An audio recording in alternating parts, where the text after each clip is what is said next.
अस्सलाम वालेकुम, I am doctor Yusuf Siddiqui. जैसा कि आप जानते हैं कि मैंने एक मेंटरिंग सेशन की सीरीज़ का वो स्टार्ट किया हुआ है। उस मेंटरिंग सेशंस में अक्सर लोग ये सवाल पूछते हैं, उनके जहन में ये परेशानी होती है कि हमें इंटरव्यू की तैयारी के हवाले से, इंटरव्यू की प्रिपरेशन के हवाले से रहनुमाई दरकार है। तो हमारी आज की वीडियो प्योरली फोकस्ड है कि कैसे आप इंटरव्यू की तैयारी अच्छे तरीके से कर सकते हैं, किन बातों को आपने ख्याल रखना है और कौन कौन से टिप्स हैं जिनको आपने फॉलो करना है ताकि आप इंटरव्यू में कामयाब हो सकें।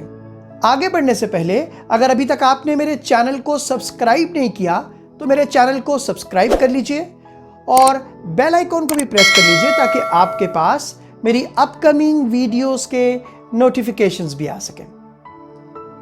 तो मैं आपको बताने लगा हूं कि कैसे आप एक अच्छे तरीके से इंटरव्यू की तैयारी कर सकते हैं और इंटरव्यू में कामयाब हो सकते हैं। तो किन चीज़ों को आपने तैयार करना है उनकी बात हम करने लगे हैं। सबसे पहली चीज़ जिसको आपने तैयार करना है that is the job description and job role. सबसे पहले जॉब डिस्क्रिप्शन और जॉब रोल को देखिए जिसके लिए आपने अप्लाई किया हुआ। बहुत सारे केसेस में ऐसा होता है कि कैंडिडेट इंटरव्यू के लिए तो अपीयर हो जाते हैं लेकिन उनको ये नहीं पता होता कि जिस रोल के लिए मैं अप्लाई कर रहा हूं उसकी जॉब डिस्क्रिप्शन क्या है, उसका जॉब रोल क्या है, उनको नहीं मालूम होता। सो अल्टीमेटली वो उस तरीके से सवालात के जवाबात नहीं दे पाते जो कि सामने बैठा हुआ शख्स या सामने बैठी हुई टीम उनसे एक्सपेक्ट कर रही होती है।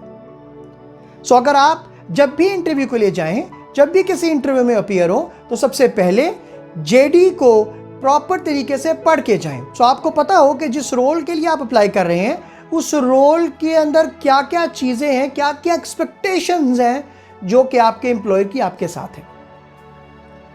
दूसरी चीज़, आपने अपनी जो भी एक्सपीरियंस है, बेशक वो ऑर्गेनाइजेशन के अंदर है, बेशक वो एकेडमिया के अंदर है, आपका जो भी एक्सपीरियंस है उसके बारे में आप एक साब तैयार करें, which is situation, which is action, which is result and which is benefit.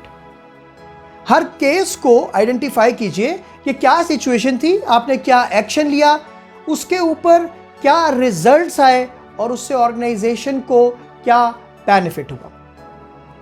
So different scenarios को देखते हुए, डिफरेंट सिचुएशंस को देखते हुए जिनको आपने हैंडल किया है उनका आप साब तैयार कीजिए और अल्टीमेटली आप उसको बताएंगे जब आपसे यह सवाल पूछा जाएगा, आपको कोई सिचुएशन दी जाएगी। इसी तरीके से जब भी आप ऑर्गेनाइजेशन के लिए अप्लाई कर रहे हैं, इंटरव्यू में अपीयर होने लगे हैं, आपको ऑर्गेनाइजेशन को स्टडी करके जाना है। कौन कौन सी प्रोडक्ट्स हैं, कौन कौन सी सर्विसेज हैं, क्या वैल्यूज हैं, ये सारी बातें बहुत अहम हैं। फॉर एग्जाम्पल, आप एक मार्केटिंग की पोजीशन के लिए अप्लाई कर रहे हैं, ऑर्गेनाइजेशन इस्लामिक वैल्यूज को ऊपर फॉलो करती है और आपसे इंटरव्यू में सवाल किया जाता है कि आप कौन कौन सी मार्केटिंग की एक्टिविटीज़ करेंगे और आप ये कह देते हैं कि मैं ये एक्टिविटी करूंगा कि मैं मॉडलिंग करवा लूँगा या मैं फैशन शो कंडक्ट कर लूँगा ताकि ब्रांड वैल्यू बढ़ जाए। इसका मतलब यह है कि आपने एक्चुअली ऑर्गेनाइजेशन की वैल्यूज़ को स्टडी ना करने की वजह से गलत आंसर कर दिया। Of course there are lot of marketing practices that you can do following the Islamic values as well. तो आपने इवैल्यूएट ये करना है कि आपने जाने से पहले ऑर्गेनाइजेशन के प्रोडक्ट्स, सर्विसेज, वैल्यूज़, उसका विजन, सारी चीज़ों को, वेबसाइट को एक्सप्लोर करके जाना है।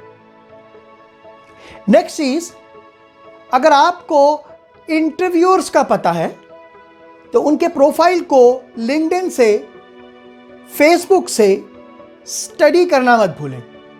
उनके बारे में ज़्यादा से ज़्यादा चीज़ें जानने की कोशिश कीजिए। The more you will know about them the better you will be in a position to respond to their questions. आपके लिए वो लोग सरप्राइज नहीं होंगे, वो लोग आपके लिए हैरान कुन नहीं होंगे उनके सवालात, बिकॉज नाउ यू अंडरस्टैंड कि किस फील्ड से बिलोंग करते हैं, किस तरह के सवालात आप उनसे एक्सपेक्ट कर सकते हैं। जो नेक्स्ट काम आपने करना है वो लिस्ट डाउन करना है अपनी स्ट्रेंथ्स और अपनी वीकनेसेस को, बिकॉज आपकी स्ट्रेंथ्स या वीकनेसेस आपसे कोई पूछे ना पूछे, लेकिन आपसे ये ज़रूर पूछा जाएगा कि आप क्या वैल्यू ऐड करेंगे। तो अपनी स्ट्रेंथ्स और अपनी वीकनेसेस की बेसिस के ऊपर तैयार कीजिए पहले से कि आप क्या वैल्यू एडिशन करेंगे जब अगर आपको उस ऑर्गेनाइजेशन में अपॉर्चुनिटी दे दी जाएगी। ऑफ कोर्स हर शख्स की अपनी एक स्ट्रेंथ्स हैं, हर शख्स की अपनी एक वीकनेसेस हैं। सो अपनी स्ट्रेंथ्स को देखते हुए, अपनी लिमिटेशंस को देखते हुए वैल्यू एडिशन आप क्या करेंगे उस ऑर्गेनाइजेशन के अंदर, ये लाजमी अपने पास प्रिपेयर कीजिए। और फिर आप समझ लें कि इंटरव्यू के अंदर आप जाके ब्लॉकबस्टर कर सकते हैं।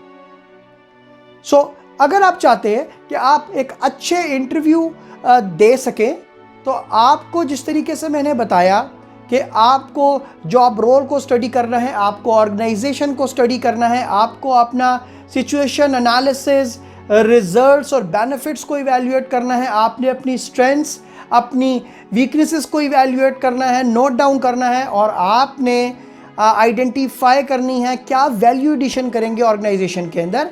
और जो एक और बात मैंने बताई थी वो ये थी इंटरव्यूअर के बारे में। अगर आप जान सकते हैं, इफ़ यू नो देम, तो उनके बारे में उनका प्रोफाइल निकाल लीजिए, उनका एरियाज ऑफ इंटरेस्ट निकाल लीजिए, उनकी फील्ड निकाल लीजिए। उससे आपको हेल्प होगी उनके बारे में जानने में, और अल्टीमेटली आप एक अच्छे सक्सेसफुल इंटरव्यू देने में कामयाब होंगे।